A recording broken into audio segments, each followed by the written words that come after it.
که د معدې تیزاب مو زیات وي نو له دغو خوړو څخه ډډه وکړئ.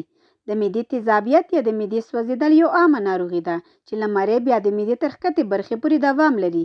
د معدې د تیزابیت له امله کیدای شي ډېری وخت ناروغ سخت ټوخی هم ولري چې دا ناروغي د امیدوارو ښځو لپاره خورا ځورونکې وي.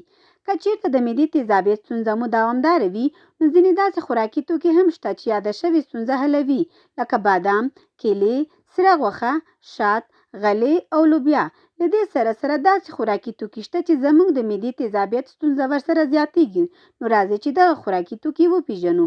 لومړی سره کړي خواړه هغه خوراکي توکي دي چې په ډېره کچه کالوري یا هم وزن لرونکي وي. د معدې تیزابیت ورسره ډېرېږي. دویم، پیاز. که چیرې د معدې تیزابیت ستونزه لرئ نو د خامو پیازو هوږې خوړلو څخه ډډه وکړئ او پر ځای پاخه شوي پیاز او هوږه وخورئ، ځکه خامه هوږه او پیاز د معدې تیزابیت ډېروي. دریم، ترشې میوې. هغه کسان چې د معدې سوزش ستونزه لري نو له ترشو میوو لکه لیمو، نارنج او نورو تربو خوړو څخه دې ډډه وشي. څلورم، کافي یا قهوه. لکه څنګه چې کافي ډېر استعمال په خلکو کې د ذهني فشار لامل کېږي، ورسره د معدې تیزابیت هم ډېروي. پنځم، مساله لرونکي خواړه.